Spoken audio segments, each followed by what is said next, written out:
So it was like Harlequin, like the Batman villain.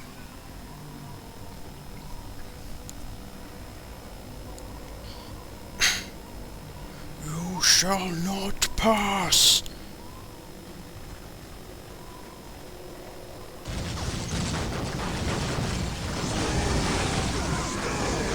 Although actually I think you're pretty much effed, but you know, you can still pretend you're Gandalf.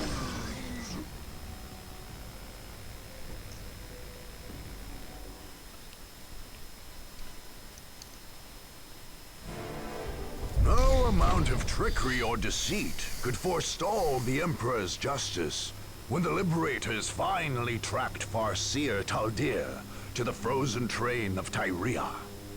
With the witch's web gate sealed and her forces crushed, Governor Militant Alexander soon held the Xeno-Farseer in his hands. Drugged and imprisoned, she would ultimately be handed over to the Inquisition. Taldir's capture meant Governor Alexander's original mission was at an end. However, in a rousing speech before the troops in Tyria, and broadcast across the planet, Alexander reminded his soldiers of their duty to return Kronos to Imperial control.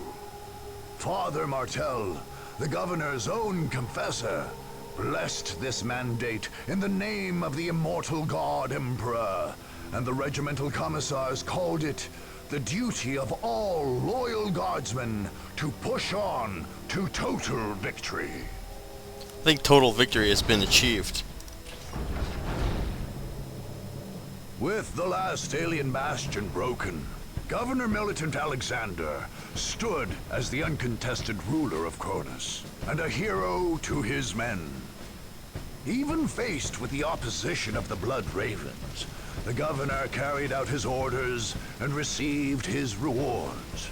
Indeed, Segmentum Command ordered the Liberators to remain on Kronos during a pacification period, and then to ship out to the next conflict zone. Governor Alexander would remain behind to rule in the God Emperor's name. Large numbers of tech priests arrived on Kronos to oversee a massive campaign of public works, bringing with them the huge resources needed. In return, they gained permission to resume study of the Hellstorm Cannon in Victory Bay, hoping to return it to the Emperor's service.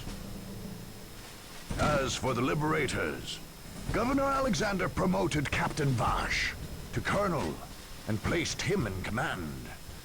With the regiment still loyal to him, a planet at his command, and the tech priests of Mars in his debt, Lucas Alexander had begun his rise as a power to be reckoned with in this sector of the galaxy.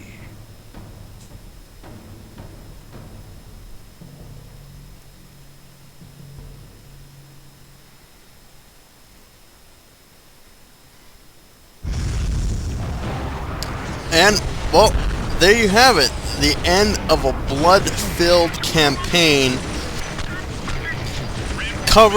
leaving a planet covered not only in the bodies of our enemies, but the bodies of plenty of good, loyal, and brave guardsmen. Through all odds, we managed to prevail after throwing men after men after men into the waves of enemies, until ultimate victory was achieved. So, as you guys can see here, there's some kind of like crazy cutscene, which was the intro to the original Dawn of War. Like, this is the intro they had in the first game, not the expansion packs. The second intro, for the second game was absolutely mind-blowing.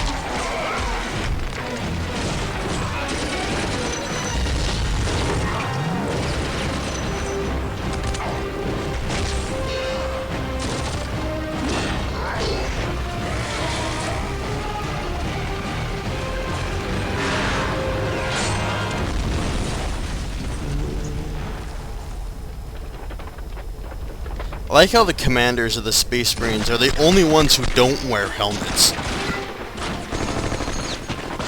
first off, that tells everybody that they're, you know, the commanders, and second off, that leaves them totally vulnerable to attack.